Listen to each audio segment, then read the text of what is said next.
বিসমিল্লাহির রহমানির রহিম। আজ আমি আপনাদের সামনে একটি দৃশ্য তুলে ধরব। একজন ক্ষমতাবান শাসকের পতনের পর তার বিশাল প্রাসাদের অবস্থা এবং সেখান থেকে পাওয়া কিছু ইসলামিক শিক্ষা। ছবিতে যে দৃশ্যটি দেখতে পাচ্ছেন, এটি হল সেই স্বৈরশাসক শেখ হাসিনার রাজপ্রাসাদ, যেখানে বসে সে দাম্ভিকপূর্ণ কথাবার্তা বলতো এবং দেশের জনগণের উপর নির্মম অত্যাচার চালাইতো। এই যে দেখুন, এখানে কি লেখা আছে: দেশপ্রেমীদের রক্ত খেয়ে বাস্ত যাহার সিংহাসন, সেই শহীদদের দখলে আজ রক্তখেকোর আবাসন। সত্যি দেখেন, সেই রক্তখেকো নরপিশাচ সেই শেখ হাসিনার আবাসস্থল, যেখানে সে লেডি ফিরাউনের মতো সে কার্যক্রম করত, দেশের মানুষের উপর অত্যাচার চালাইতো। এখানে দেখেন কিছু স্মৃতি স্তম্ভ তৈরি করা হয়েছে স্মরণীয় করে রাখার জন্য, যে সে দেশে মানুষের উপর কীভাবে অত্যাচার করত। এখানে দেখুন, সেই তাকে পতনের আন্দোলনের সময় রিক্সার ভিতরে আমাদের যে প্রিয় ভাইটি মারা গিয়েছিল এবং এই রিক্সা চালক, তাদের স্মৃতি বিজড়িত স্তম্ভ এখানে নির্মাণ করা হয়েছে। এখানে দেখতে পাচ্ছেন আরেকটি স্তম্ভ, এগুলা নির্মাণ করে রাখা হয়েছে, এখনও পুরোপুরি প্রস্তুত করা হয়নি। এরপরে রং করে এগুলারে মানুষের দেখানোর উপযুক্ত করা হবে। এরপরে আমরা একে একে সেই স্বৈরাচার হাসিনার রাজপ্রাসাদের ভিতরে যাব, যেটাকে একসময় গণভবন নামকরণ করা ছিল।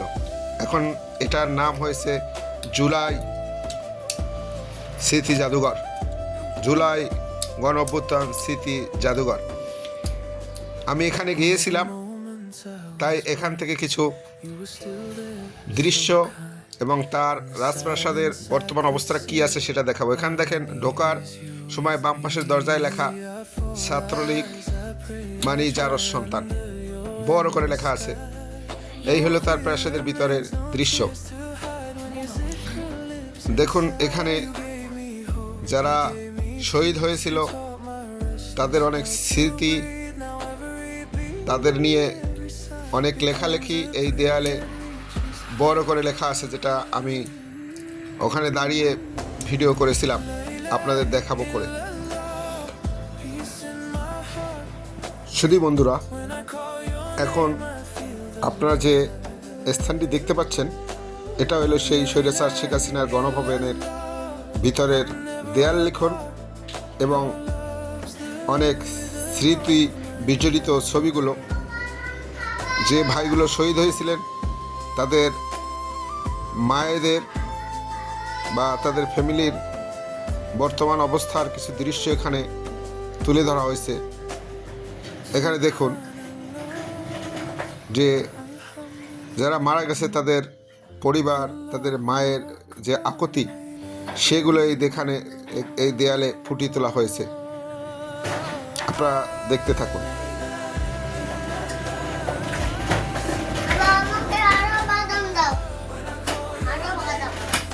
এখন যেটি দেখতে পাচ্ছেন, সেই জুলাই বিপ্লবের বিজয়ের পরের কিছু স্মৃতি বিজড়িত পোস্টার দেখতে পাচ্ছেন। এখানে দেখতে পাচ্ছেন যে সেনাবাহিনীর পিচের উপর দাঁড়িয়ে জনগণ যেভাবে আনন্দ ফুর্তি করতেছে বিজয়ের পরে, সেই আনন্দময় মুহূর্তের কিছু ছবি এখানে দেখতে পাচ্ছেন। আন্দোলনের সময়কার কিছু ছবি, মানে মোটামুটি এখানে যদি কেউ ঢুকে তাহলে তার কাছে সেই জুলাইয়ের স্মৃতিটা পুরোপুরি ফুটে উঠবে। খুব সুন্দরভাবে তারা সাজিয়ে রাখছে, দেখার মতো বিষয়। যখন প্রাসাদে ঢুকলাম মনে হলো যেন সময় থমকে গেছে। এক সময় যেখানে হাজারো মানুষের ভিড়, নিরাপত্তা, আলো ঝলমল ছিল, আজ সেখানে নীরবতা। দেয়ালের ছবি, ফাঁকা করিডোর, সবই যেন বলছিল ক্ষমতা স্থায়ী নয়। কোরআনে আল্লাহ বলেন, সমস্ত ক্ষমতা আল্লাহর, তিনি যাকে চান ক্ষমতা দেন এবং যাকে চান তা ছিনিয়ে নেন। যে চেয়ারে বসে হাজার সিদ্ধান্ত নেওয়া হতো, আজ সেটাই ধুলায় রেখে আছে, সেটাই ভেঙে একাকার।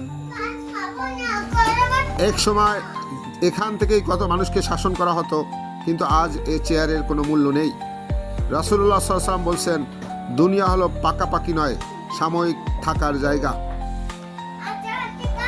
প্রাসাদের সেই লাক্সারি বেড, দামি কার্পেট আজ কিছুই নেই। এই দৃশ্য মনে করিয়ে দিল মানুষ যত উচ্চে উঠুক, শেষ ঠিকানা মাটির ঘর, কবর। কোরআন আল্লাহ পাক বলেন প্রত্যেক প্রাণীকে মৃত্যুর স্বাদ গ্রহণ করতে হবে। এই সেই স্বৈরাচার শেখ হাসিনার সেই পুকুর, লেক, যেখানে বসে সে দাম্ভিকভাবে অহংকার করত। এই লেকের কিনারে বসে সে বড় বড় হাঁসকে খাবার খাওয়াইতো। এই লেকের পাশে বসেই সে কত খুনসুটি করত। আজ সেখানে শুধুই বিরাট মরুভূমির মতো অবস্থা। এই লেক থেকে সে বড় বড় চিতল মাছ ধরতো আর সেগুলো ছবি পোস্ট করত। দেখুন, আমরা সেই লেক থেকে ফিরে এসে আবার তার প্রাসাদে আসলাম। মোদির বউ ভাগছে, এগুলা এখনো লেখা আছে, তার দেয়ালের সাথে লেখা আছে মোদির বউ ভাগছে। দেখেন কি সুন্দর কারুকার্য খচিত ঘর আজকে আর নাই। হাসু আপা পালাইছে, এই দেয়ালে লেখা আছে হাসু আপা পালাইছে। কিন্তু প্রাসাদটি এখনো দর্শকদের জন্য উন্মুক্ত করা হয়নি, কারণ এটা এখন সংস্কার চলমান রয়েছে। জয় গণতন্ত্র, আমার বাপের দেশ, এগুলা শেখ হাসিনার উক্তি ছিল, আমার বাপের দেশ। এই দ্বিতীয় তলার তার এই রুমগুলো, আপনারা দেয়ালের লিখন দেখতে পাচ্ছেন।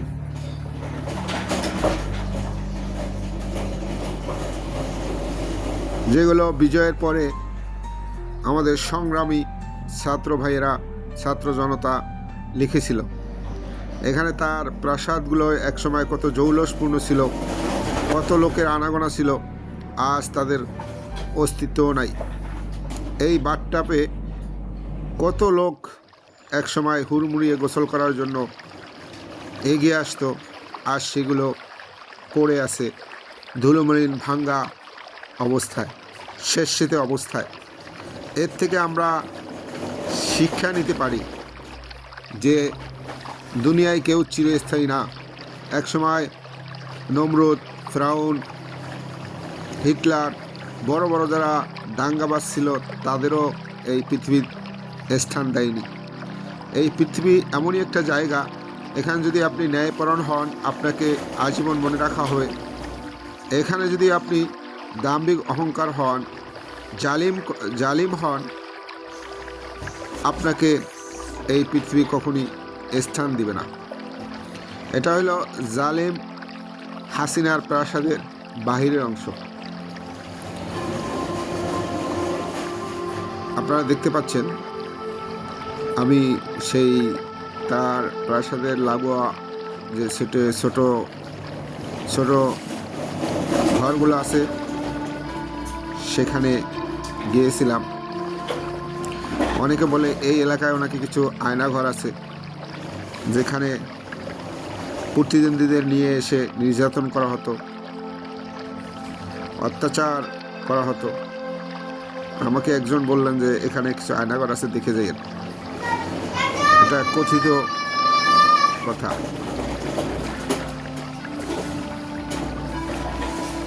এরপরে আমরা দীর্ঘ সময় অবস্থান করার পরে আবার সেই প্রাসাদ থেকে বের হয়ে আসলাম।